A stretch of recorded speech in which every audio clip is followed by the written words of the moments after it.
مادر ملت محترمہ فاطمہ جناح کی پراسرار موت چیستہ میں لپٹی ان پہیلیوں میں سے ایک ہے جسے آج تک حل نہیں کیا جا سکا۔ غسل دینے والوں نے گواہی دی کہ جسم پر چوٹوں کے نشان ہیں، گردن پر 4 انچ سے زائد گھاؤ ہے جس پر ٹانکے لگے ہوئے ہیں، گھٹنے پر زخم ہے، چادر اور لباس خون آلود ہے۔ یوں لگتا ہے جیسے انہیں موت کے گھاٹ اتارنے سے پہلے تشدد کا نشانہ بنایا گیا۔ لیکن اس وقت کے فوجی حکمران جنرل ایوب خان کے منظور نظر کمشنر کراچی سید دربار علی شاہ پوسٹ مارٹم نہیں ہونے دیتے۔ جوڈیشل انکوائری کا مطالبہ تسلیم نہیں کیا جاتا۔ قصر فاطمہ یعنی موتا پیلس جانے والے صحافی کو کہا جاتا ہے کہ یہاں سے نکل جاؤ ورنہ تمہاری لاش بھی محترمہ فاطمہ جناح کے ساتھ پڑی ہوگی۔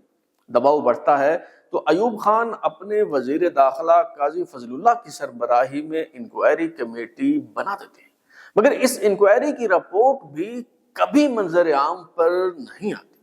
یہ سب کیسے ہوا؟ کون ذمہ دار ہے؟ مادر ملت محترمہ فاطمہ جناح کی روداد سے متعلق ترازو کے سلسلے انکہی کی تیسری قسط کے ساتھ میں ہوں بلال غوری اور آپ دیکھ رہے ہیں ترازو۔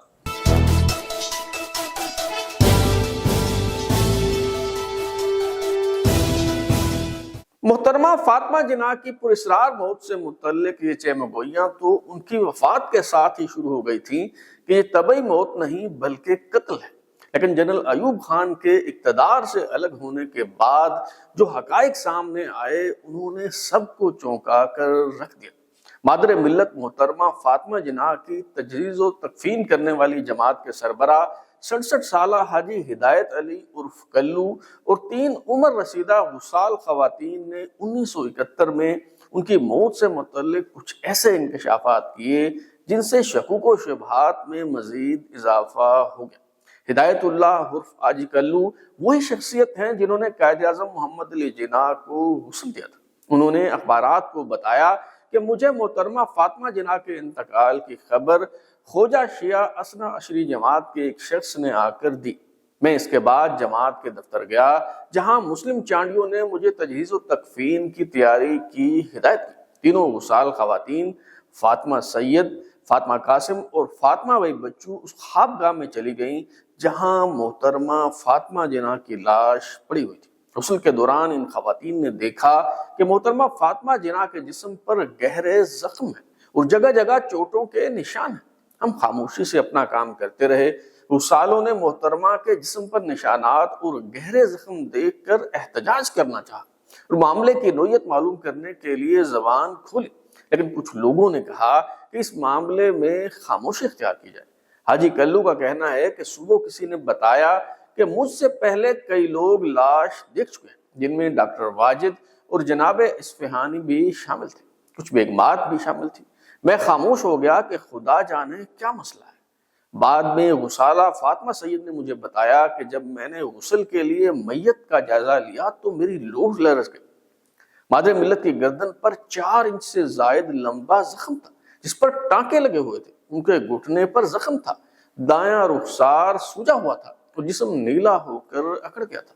ان کی چادر اور لباس خون میں لت پت تھی اور خون کے خشک دھبوں سے کپڑا سخت ہو گیا تھا۔ میں نے محترمہ کے جسم پر زخموں کے بارے میں منہ کھولنا چاہا لیکن مجھے منع کر دیا گیا۔ غسل دینے والی خاتون فاطمہ سید کے مطابق وہ محترمہ فاطمہ جناح کے خون آلود کپڑے اپنے ساتھ گھر لے آئی تھی۔ 1 سال تک یہ کپڑے اس کے پاس رہے۔ جب سڑنے لگے تو اس نے ان کپڑوں کو اپنے گھر کے پاس پلاسٹک کی تھیلی میں دفن کر دیا۔ وہ خاتون کہتی ہے کہ جب یہ کپڑے لائی تو اس کی جماعت یعنی خواجہ اثنا عشری جماعت کے لوگوں نے خوف دلایا کہ وہ ان خون آلود کپڑوں کا کسی سے تذکرہ نہ کرے ورنہ وہ کسی مشکل میں پھنس جائے گی۔ وہ کہتی ہے کہ میں خوف زدہ تھی، میرا ضمیر بار بار مجھے مجبور کر رہا تھا کہ میں وہ سب کچھ بتا دوں جو میں جانتی ہوں۔ اسی طرح ایک اور غسالہ نے محترمہ فاطمہ جناح کے جسم پر زخموں کی تصدیق کرتے ہوئے کہا کہ محترمہ کے پیٹ میں ایک باریک سوراخ تھا جس سے متعفن پانی بہہ رہا تھا۔ ان کے جسم پر جگہ جگہ چوٹ کے نیل پڑے ہوئے تھے۔ ایسا معلوم ہوتا ہے کہ جیسے انہیں کسی نے زد و کوب کیا ہو۔ تیسری غسالہ فاطمہ قاسم نے بھی اسی طرح کی تفصیلات بیان کی۔ مادر ملت محترمہ فاطمہ جناح کی پراسرار موت کے حوالے سے ایک اور شہادت حال ہی میں سامنے آئی۔ کینیڈا میں مقیم پاکستانی صحافی لطافت علی صدیقی، جو تب P T I news agency کے کراچی دفتر میں جونیئر رپورٹر کے طور پر کام کر رہے تھے، انہوں نے اپنی کتاب ہزاروں انکشافات میں لکھا ہے کہ نیوز ایجنسی کے بانی اور صدر معظم علی نے 9 جولائی کو اس خبر کی تصدیق کے لیے انہیں مہتا پیلس بھیجا۔ وہ جب وہاں پہنچے تو پولیس کے 2 ٹرک اندر داخل ہو رہے تھے، ایک ٹرک پر برف کی سیلیں لدی ہوئی تھی۔ اندر پہنچ کر پولیس والے نے زوردار دھکا دے کر دروازہ توڑا تو سامنے محترمہ فاطمہ جناح کی لاش پڑی ہوئی تھی۔ کہتے ہیں میں نے پوچھا کہ برف کی سیلیں کیوں لائی گئی ہیں؟ کمرہ اندر سے بند تھا تو آپ کو کیسے پتا چلا کہ محترمہ وفات پا چکی ہے؟ اس نے کہا میں 10 تک گنوں گا، اگر تم یہاں سے نہ گئے تو فاطمہ جناح کے ساتھ تمہاری لاش بھی یہاں پڑی ہوگی۔ شاکر حسین شاکر نے اپنی کتاب مادر ملت محترمہ فاطمہ جناح میں لکھا ہے کہ فاطمہ جناح کی وفات کے بعد نور الصبا بیگم نے لیڈی ہدایت اللہ کے حوالے سے بتایا کہ لیڈی ہدایت اللہ اور فاطمہ جناح کی بھانجی نے جب کمرے کا تالا توڑا تو انہوں نے دیکھا کہ ان کے ڈریسنگ روم کا دروازہ کھلا ہوا تھا، جو وہ ہمیشہ بند کر کے سویا کرتی تھی۔ وہاں سے جو دروازہ گیلری میں جاتا تھا وہ بھی کھلا ہوا تھا۔ اس میں جو جھانکا تو فاطمہ جناح پلنگ کے اوپر ترچھی پڑی ہوئی تھی اور ان کا ایک ہاتھ گلے کے پاس تھا۔ کچھ عرصے کے بعد میں لیڈی ہدایت اللہ سے پھر ملی اور ان سے کہا کہ سنا ہے محترمہ فاطمہ جناح کے گلے میں نشان تھے۔ دیکھیے اب تو ایوب خان کی حکومت بھی نہیں ہے، اب تو آپ مجھے یہ بتا دیجئے کہ آیا محترمہ فاطمہ جناح کے گلے پر نشان تھے یا نہیں؟ تو لیڈی ہدایت اللہ نے اس بات سے انکار نہیں کیا کہ محترمہ فاطمہ جناح کے گلے پر نشان تھے، کیونکہ لیڈی ہدایت اللہ نے ہی محترمہ کو وفات کے بعد سب سے پہلے دیکھا تھا۔ جنگ اخبار میں شائع ہونے والی ایک خبر کے مطابق جنوری 1972 میں غلام سرور نامی ایک شہری نے محترمہ فاطمہ جناح کی وفات کے حوالے سے ایک درخواست عدالت میں دائر کی۔ اخبار میں شائع ہونے والی خبر کے مطابق ایڈیشنل سٹی مجسٹریٹ ممتاز محمد بیگ نے ایک شخص غلام سرور ملک کی دفعہ 176 ضابطہ فوجداری کے تحت درخواست کی سماعت کے لیے 17 جنوری کی تاریخ مقرر کی۔ پٹیشنر غلام سرور ملک نے اپنی درخواست میں کہا ہے کہ میں پاکستان کا ایک معزز شہری ہوں اور محترمہ فاطمہ جناح سے مجھے بے انتہا عقیدت ہے۔ مرحومہ قوم کی معمار اور عظیم قائد تھی، انہوں نے تمام زندگی جمہوریت اور قانون کی سربلندی کے لیے جدوجہد کی۔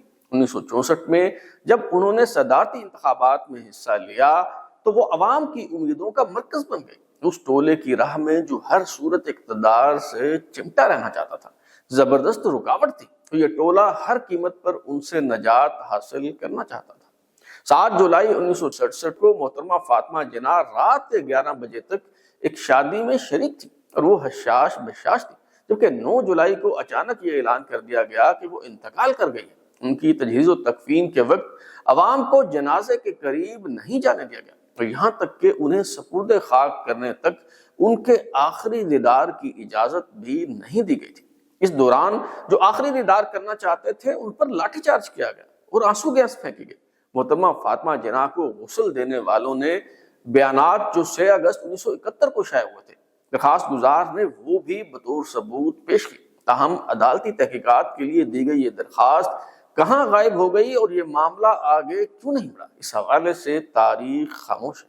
محترمہ فاطمہ جناح کی پراسرار موت کے حوالے سے ایک تھیوری تو یہ ہے کہ شاید کسی ڈاکو یا پھر ملازم نے انہیں موت کے گھاٹ اتار دیا۔ یہ قیاس آرائی کی جا سکتی ہے کہ محترمہ فاطمہ جناح کے رات کو شادی کی تقریب سے واپس آنے سے پہلے ہی کوئی ڈاکو ان کے کمرے میں داخل ہو چکا اور ان کی واپسی پر یا لیٹ جانے کے بعد حملہ آور ہوا ہو۔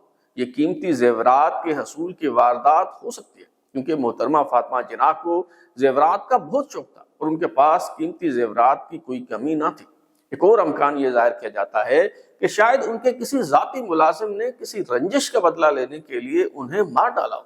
اس طرح کے خدشات اس لیے بعید از قیاس نہیں کہ محترمہ فاطمہ جناح غصیلی طبیعت اور گرم مزاج کی مالکہ تھی اور گھریلو ملازمین ان سے ڈرتے رہتے تھے۔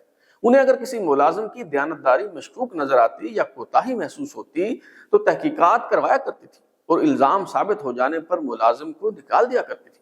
شاید کسی ملازم نے کسی رنجش کا بدلہ لینے کے لیے یہ حرکت کی ہو، کیونکہ گھریلو حالات سے نجی ملازم بھی واقفیت رکھتے تھے۔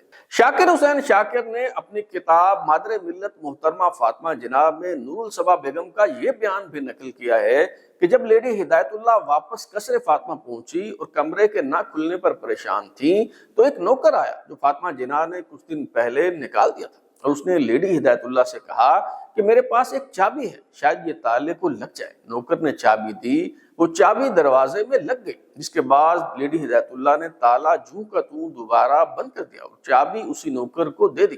میں نے لیڈی ہدایت اللہ سے بعد میں ایک ملاقات کے دوران پوچھا کہ سنا ہے بعد میں وہ نوکر بھی غائب ہو گیا تھا، تو انہوں نے اس بات کی تصدیق کی اور بتایا کہ ہاں وہ نوکر پھر کبھی نہیں آیا۔ لیکن سوال یہ ہے کہ اگر کسی ذاتی ملازم کی کارروائی ہوتی یا پھر کسی چور اور ڈاکو نے اس جرم کا ارتکاب کیا ہوتا تو حکومت اس پر پردہ ڈالنے کی کوشش کیوں کرتی؟ اس وقت کمشنر کراچی سید دربار علی شاہ، جو تب بھی جنرل ایوب خان کے منظور نظر تھے اور بعد میں بھی ان پر نوازشات کی برسات ہوتی رہی، کچھ انگلیاں ان کی طرف بھی اٹھائی جاتی ہیں۔ نوابزادہ نصر اللہ خان نے روزنامہ خبریں کو دیے گئے انٹرویو میں دعویٰ کیا تھا کہ محترمہ فاطمہ جناح کے قتل کی واردات پر پردہ ڈالنے کے لیے اس وقت کے آئی جی پولیس کو استعمال کیا گیا۔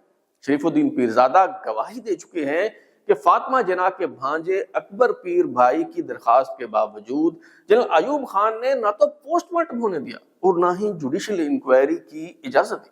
اگر پوسٹ مارٹم ہوتا تو پتہ چل جاتا کہ محترمہ فاطمہ جناح کی موت دل کی دھڑکن بند ہونے سے واقع ہوئی یا پھر انہیں گلا گھونٹ کر مارا گیا۔ اس کے بعد ہی تحقیقات آگے بڑھتی۔ ایوب خان نے اس معاملے پر پردہ ڈالنے کے لیے اپنے وزیر داخلہ قاضی فضل اللہ کی سربراہی میں انکوائری کمیٹی بنائی، لیکن اس کی رپورٹ بھی آج تک پبلک نہیں کی گئی، کیونکہ باغ باہیں برق و شرر سے ملے ہوئے وہ طاقتور لوگ جنہوں نے قائد اعظم کی زندگی میں انہیں دیوار سے لگا دیا، ان کی تقریر سینسر کی، فاطمہ جناح کو نظر انداز کیا، صدارتی الیکشن میں انہیں کامیاب نہیں ہونے دیا، انہی کے ہاتھ محترمہ فاطمہ جناح کے خون سے رنگے ہوئے۔ یہ تھی مادر ملت محترمہ فاطمہ جناح کی انکہی روداد۔ اب تک کے لیے اتنا ہی۔ بلال اوری کو اجازت دیجیے، پھر ملاقات ہوگی۔ اگر آپ اپنی رائے دینا چاہتے ہیں یا پھر کوئی تجویز تو ہمارا واٹس ایپ نمبر 033284105337 دستیاب ہے۔